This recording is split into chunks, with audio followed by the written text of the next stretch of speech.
Welcome back, HellDivers. It's good to see you again. Because firstly, I would like to ask you guys, have you tried the new PLAS-39 Sniper rifle? This new weapon has been getting a lot of heat that goes back and forth as to whether it's good, bad, terrible, amazing, or even just 50-50 across the board. And personally, I have a few thoughts as to where it works well and fails at time. So today, we will review the following weapon, look at some of the negatives that many HellDivers feel strongly about, and conclude on how Arrowhead can take the weapon going forward. Let's dive right in.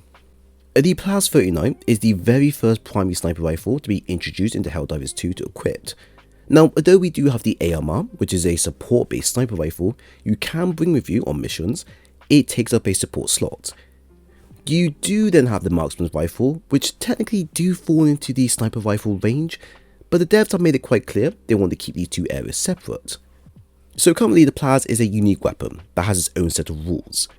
So let's take a look at its stats. Damage rate 350, fire rate 550, capacity 9, recoil 3, armor penetration medium.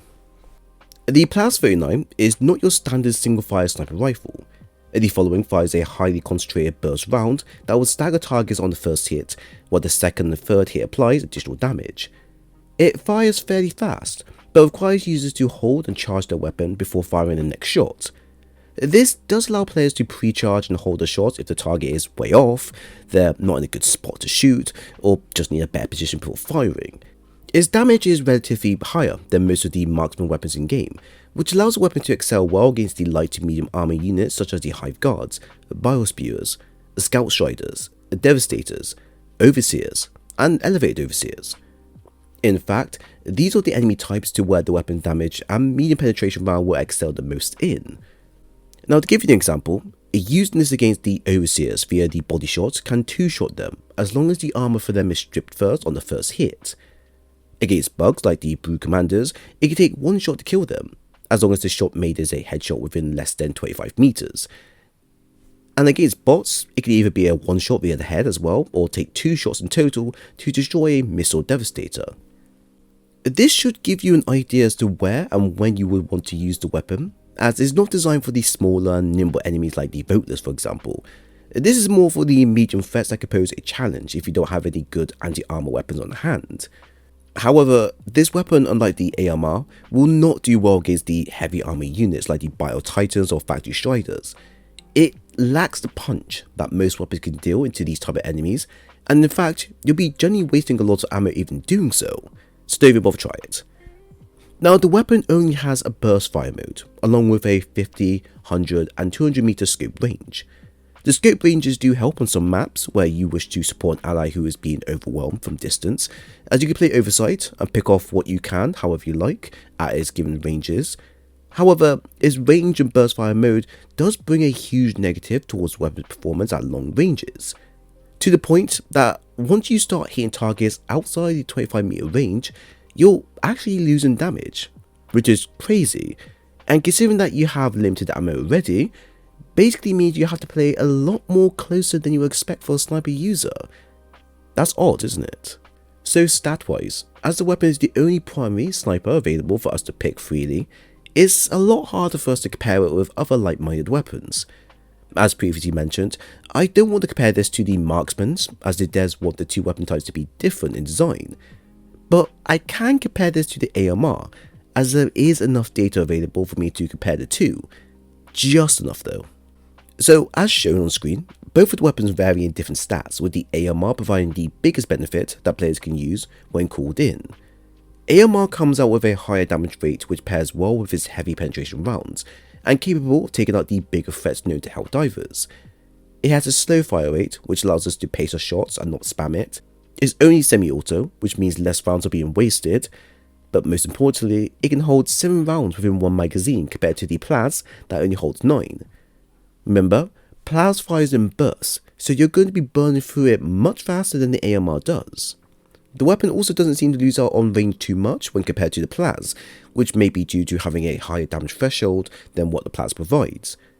Whether this is intentional or not, shows why this weapon isn't that favourable to play with, when literally calling in the AMR will provide a better experience towards the player. Of course, the downside of the AMR is that it's a support slot weapon, which means not everyone will be happy to use up a slot at times. While the PLAS can be swapped out anytime you find a primary weapon in mission, or you can easily pair it up with a machine gun support weapon for easy carry throughout a mission. So, with us looking at the weapon and how it performs, is it really that bad? Okay, let's make a note here. The weapon isn't terrible or non-usable as most players would think. It still performs exceptionally well, and as long as it can kill a bug or a bot, that's just fine with me. But we can't simply overlook the glaring issues it provides though. Firstly, is ammo economy. HellDivers strive to be ammo efficient with all the weapons, as wasting half a magazine in this game is a huge disadvantage. With this rifle, as the PLAS-39 only holds 9 bolts per magazine and fires in a 3 bolt burst, which results in 3 bursts per magazine with a standard 8 reserve magazine. Basically, you have the smallest amount of ammo in your magazine when compared to all the other weapons in game, which would be fine if the weapon hits even harder than the AMR or allowed a single fire option instead of a burst, but this isn't the case. Secondly, the damage drop off you get once you go past 25 meters is very severe and makes little sense as to why this affects a sniper rifle at all. The PLAS-39 has significant damage fall off, like other plasma weapons, losing 36% at 25 meters, 53.4% at 50 meters, and 68% at 100 meters. Since it loses so much damage at longer ranges, it's advised to engage enemies at ranges as short as possible to maximize damage, which is ironic for a sniper rifle. So with everything said and done, we have now reached a conclusion for the weapon. We have seen how it works, where it excels, and what it lacks for players overall. So the final question is, should you use it? Yes, only because it does have a huge usage in one particular front in game, which is the bot front. While I can understand we have weapons that excel on the bot fronts already, the PLAS-39 is unique in that it can dispatch light to medium armor units on the front fairly quickly in 1 to 2 shots from the weapon. It has built-in stagger upon landing the first shot. It has a AoE blast effect upon landing, so it can nab multiple enemies at once. It has good range of 25 meters, which is the best sweet spot for engaging bots. Has medium penetration, so easily deal with 50% of the bots you face. And it will allow you to bring an additional support weapon for even more firepower when things do get bad, such as the Star Walt. I know the 3 burst function, damage fall off, and small reserves can be a killer for the weapon, and although we can fix these small reserves with the new Street Scout armor set, a long-term use for the weapon will vary upon difficulty and generally how accessible ammo is for you to get. If the devs can reduce how much damage fall off it gets, and gives us a single fire option that acts similar to the railgun's charge up attack, or just allow for a single fire overall, I can then see the weapon becoming a lot more popular over time for players to use.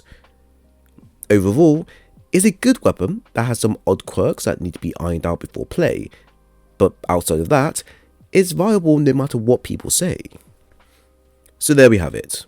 I hope you enjoyed the video. If you have any thoughts on content shared or genuinely like what was shown, then please leave a like, a comment and subscribe for more future stuff. It was great seeing you again, HellDivers, and I hope to see you again soon.